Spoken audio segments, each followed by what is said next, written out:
2 years ago, just a few nights before Thanksgiving, a man known around town as Aaron approached me while I was alone at the front desk of the downtown hotel where I worked. A guest witnessed this exchange, froze, and began to cry in fear for me. She didn't know exactly what was happening, but she could sense that something was very wrong. And I knew I couldn't let her realize how dangerous the situation had suddenly become. From the moment we made eye contact, I could tell Aaron was in an unhinged state. His eyes were full of unshed tears, and he reeked of alcohol and cigarettes.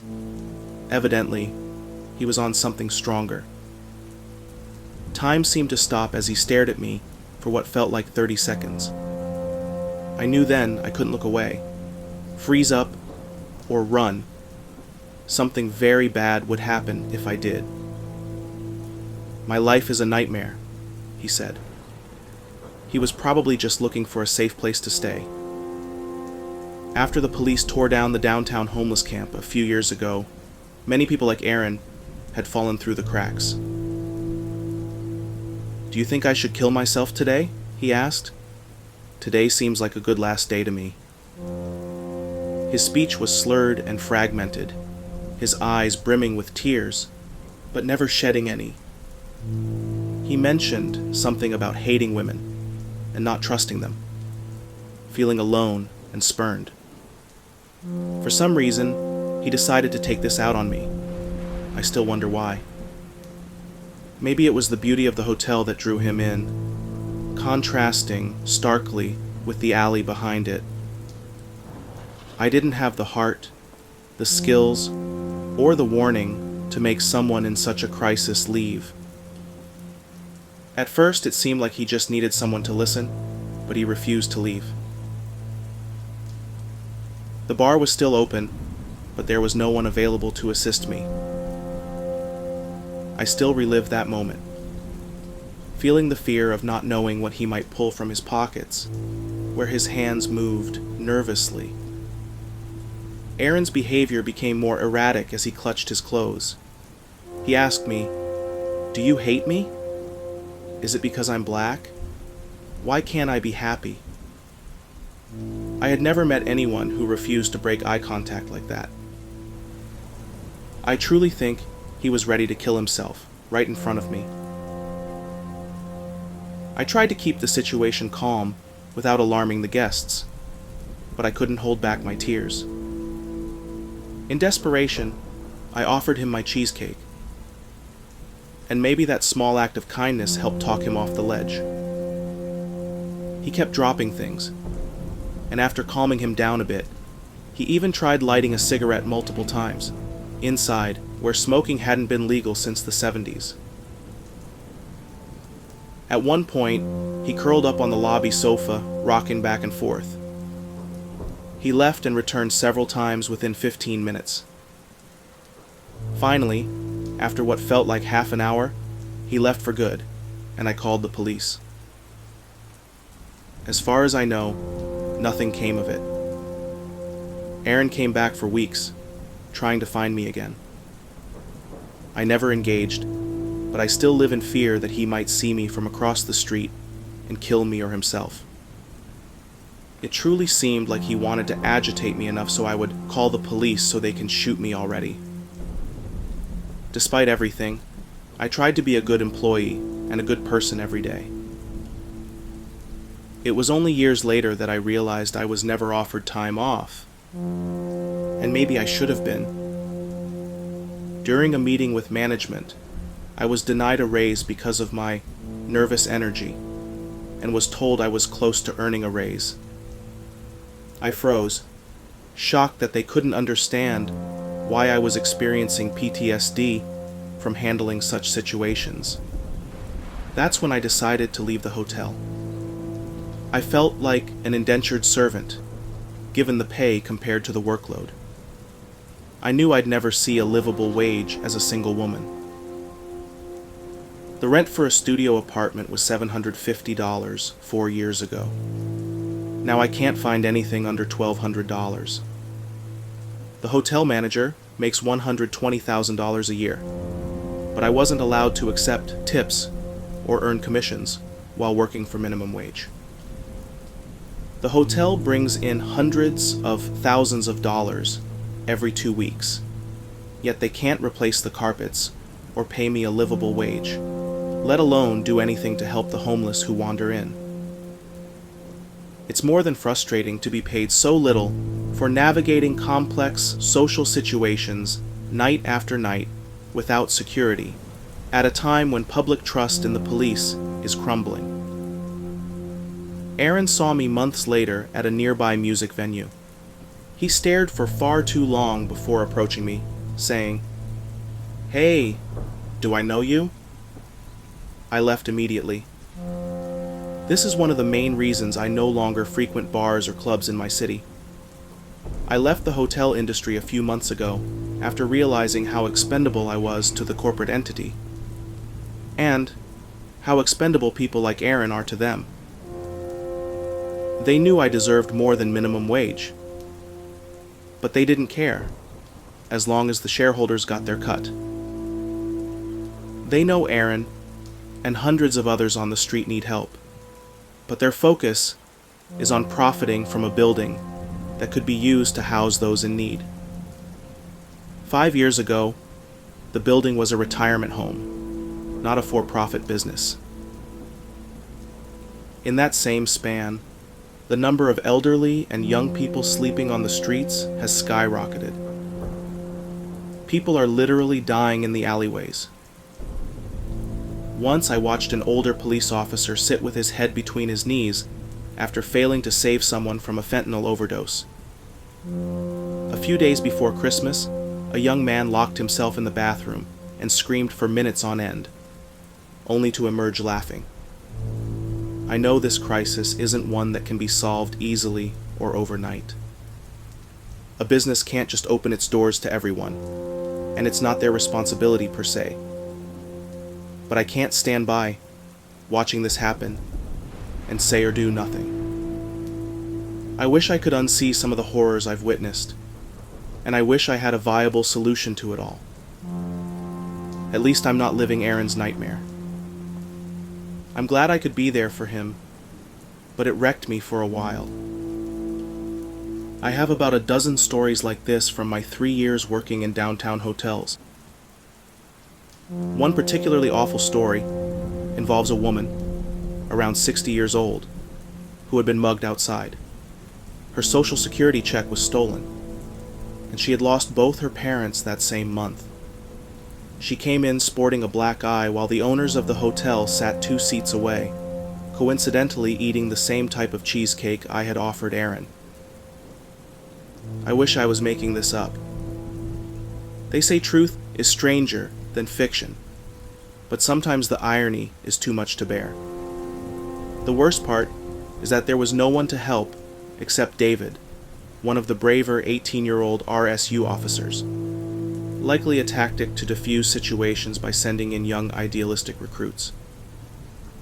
Sometimes it works, but other times it puts these kids in the middle of a nightmare. But what's new? Human civilization has been sending young folks into battles for centuries.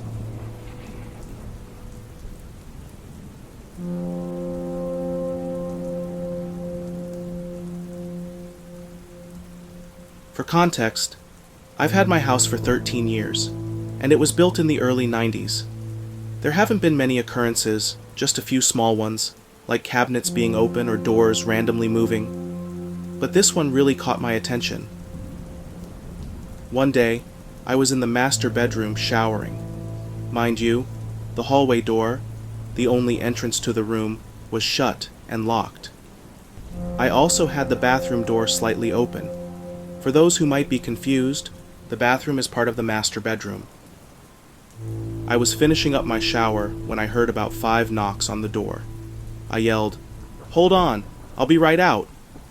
I dried myself off and got dressed. When I walked out of the bathroom into the bedroom, I saw the main door was open, not fully but cracked. I checked the door and saw the lock was still engaged, yet somehow the door had opened.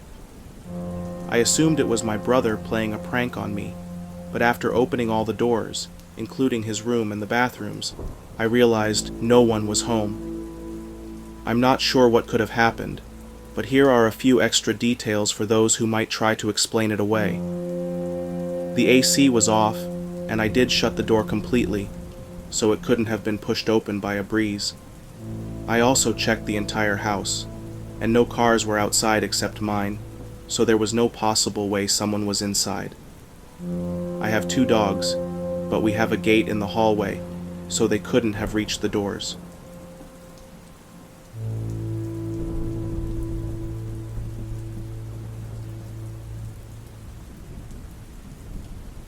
So, this happened around 3 years ago when I was still in college. It was late at night, and I was studying in my room with my laptop in front of me. From where I was seated, I had a clear view of the drawing room. It wasn't completely dark, but it was dimly lit. As I was focusing on the screen, I suddenly felt like I was being watched. I looked up, and I couldn't believe what I saw. A figure, completely black with no face, just a huge blob of darkness, was standing in the drawing room near the curtains, looking right at me. It didn't move when I saw it, and neither could I. There was a brief moment where we just stared at each other, and then suddenly, it vanished. I was in shock and couldn't move for a minute.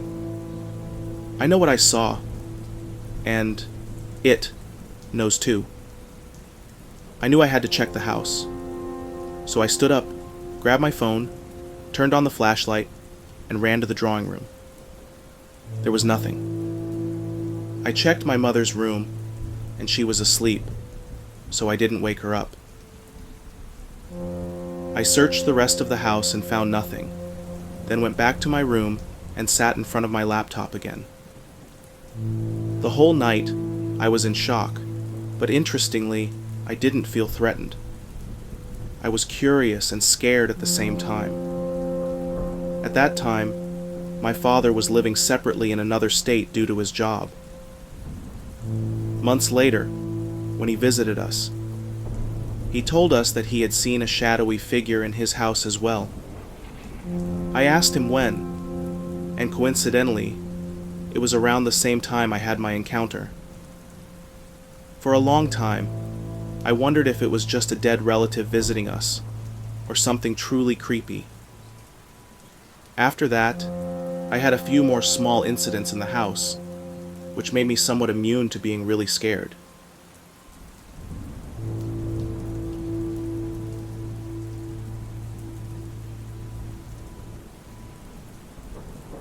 So, I've been really confused for the past few months because of these dreams or sleep paralysis episodes that I can't seem to tell apart. It started around 2 months ago when my roommate was out of town and I was alone. At exactly 12:01 a.m., I put my phone on charge because it had died. Then I went to sleep.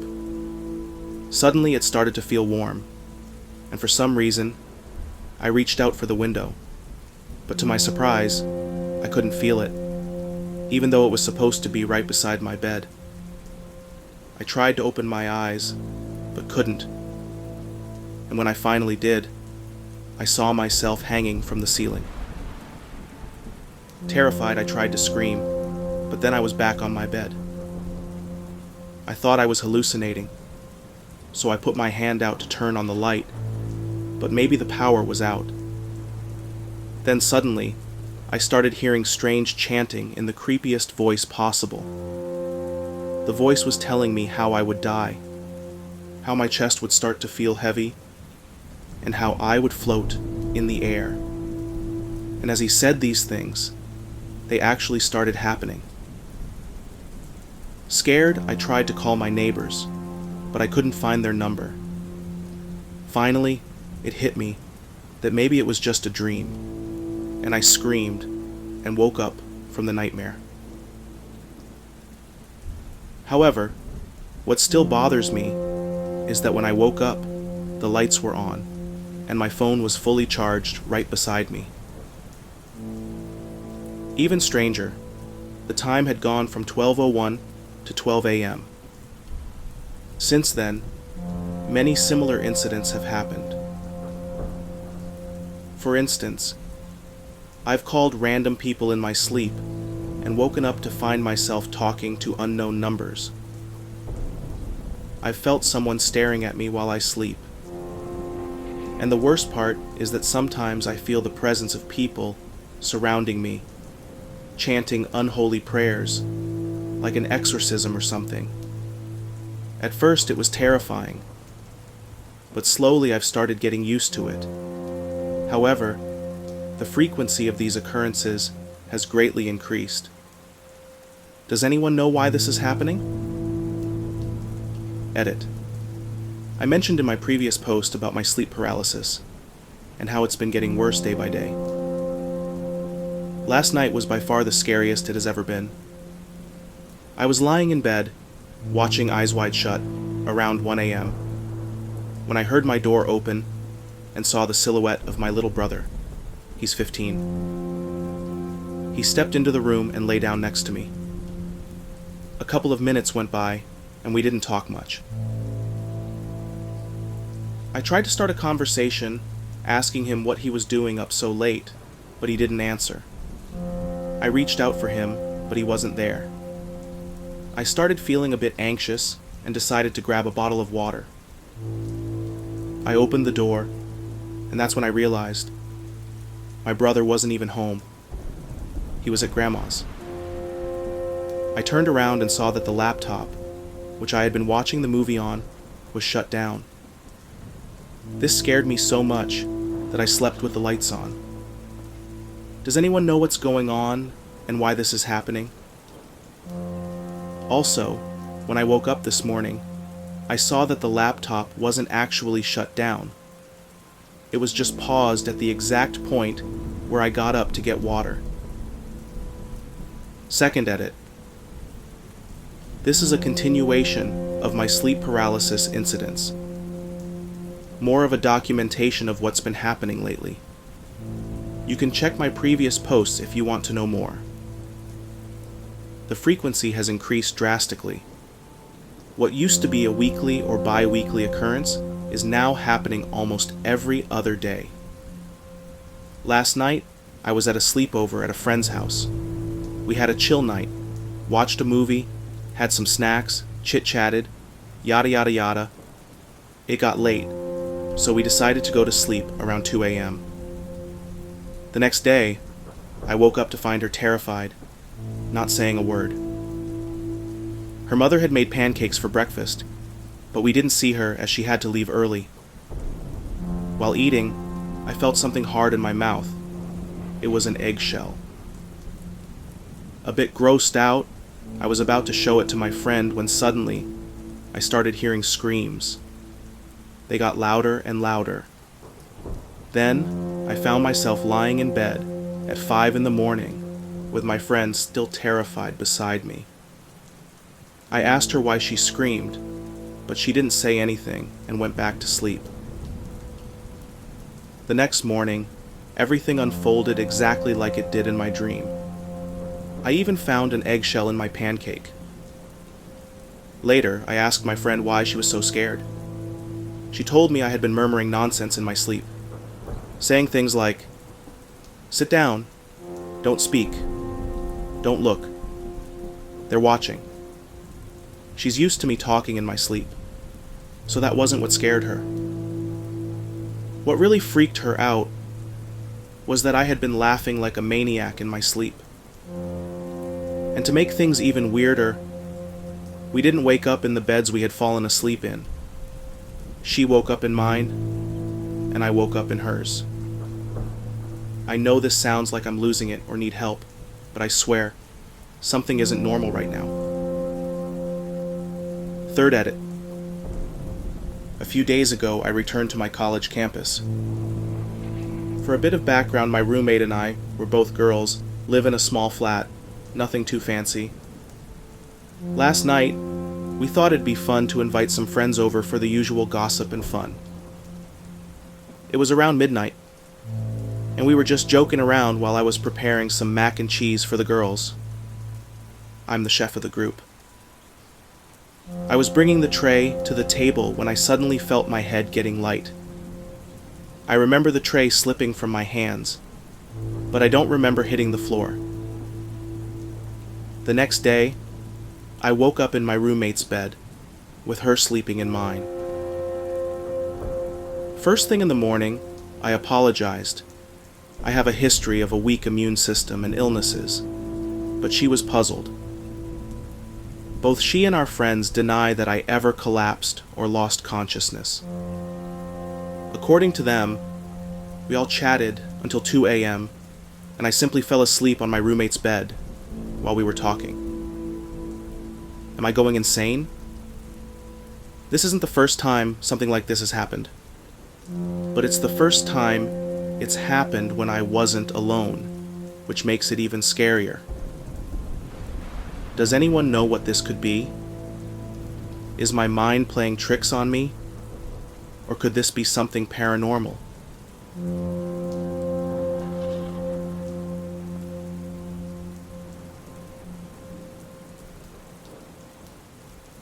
This happened almost 3 years ago. During COVID, I was feeling lost and extremely bored due to the lack of human interaction. That was until my friends and I discovered mountain biking, which our parents allowed us to do outside. Living in Washington State, there are lots of woods, perfect for mountain biking trails. Since we were all under 16 at the time and didn't have licenses to drive to any official mountain biking parks, we decided to build our own. Besides the one trail near our house with a 30-foot gap jump, which was way beyond our skill level, we wanted to create something new. There's an entrance to this trail near my friend's house. You walk down it for a bit until you reach the normal trail. To get to our trail, you take a spot where the trail turns 90 degrees to the left, but instead, you go right off the trail, through some mud, and weave between fallen trees and branches. From there, the path curls around until it straightens out again. You follow this small hidden pathway through ferns until you reach an abandoned forest road. The forest road stretches for about 80 yards, covered in thick mud, with our footprints sinking 6 inches deep in some spots. There are more fallen trees along the road, but if you keep going until it ends, you can veer off to the right, onto a hidden path that winds through the ferns for another 60 yards or so. That's where you finally reach the bottom of the trail we built.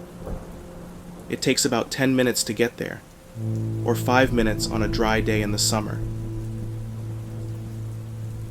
There's no reason to be in that area unless you're lost, which is hard to do unless you intentionally go off trail, or you're specifically looking for it.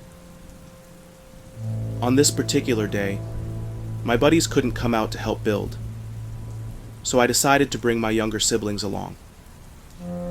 I wasn't keen on going alone because, a week earlier, my friend and I thought we'd found a cougar den with scat nearby.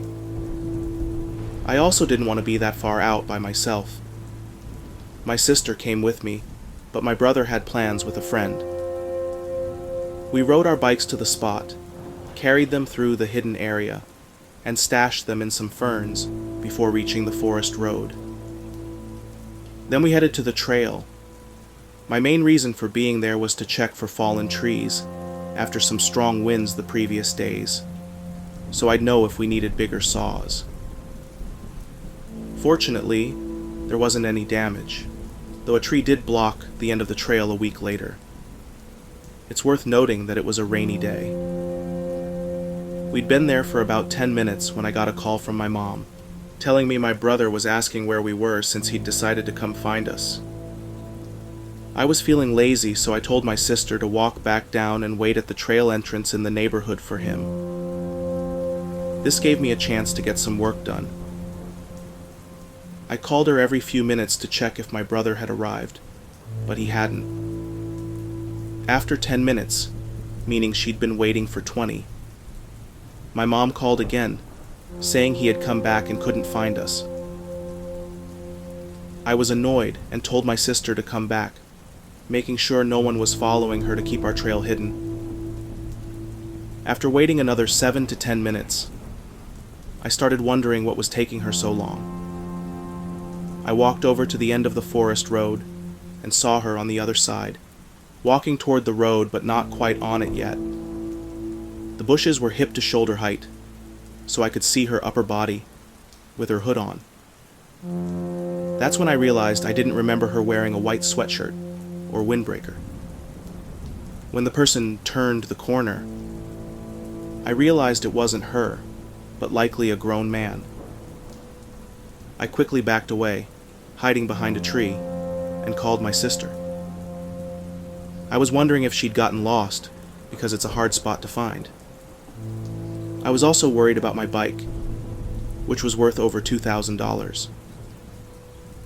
As soon as I heard the first ring, I also heard a voice on the other side of the tree say, "What are you doing?"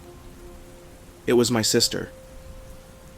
I quickly told her to get down so she wouldn't be seen.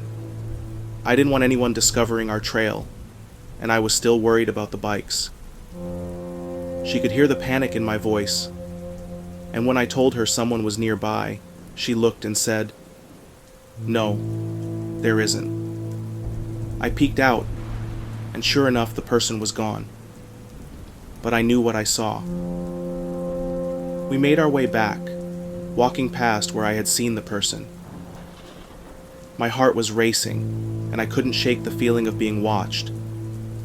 I was so focused on worrying about my bike that I hadn't considered the possibility that the person was hiding. Fortunately, when we got back, the bikes were still there. It looked like there was an unfamiliar footprint, slightly larger than ours, but it was hard to tell in the muddy area. We hurried back, constantly checking behind us to make sure we weren't being followed. At the point where the trail splits and leads to the neighborhood, there's a short wooden bridge covered in dirt. Since it was raining, the footprints were clear. I could see my first set of footprints, my sister's, and then another set of prints over hers, proving that the person had followed her. When I got home, I told my parents, who just told me to stay with my sister next time. I could tell they didn't entirely believe me or thought I was exaggerating. A lot of questions ran through my mind. We live in a nice neighborhood, so who was this person? If they were worried about my sister wandering off, why didn't they call out? Why follow her so creepily? If it was a worker, why weren't they wearing work boots, a vest, or a helmet? Why hide? Most importantly, what would have happened if I hadn't been there? Just to add some details, the footprints were maybe half an inch to an inch bigger than mine. My shoes were smaller at the time, but my guess is this person was anywhere from 2 inches shorter to 2 inches taller than me.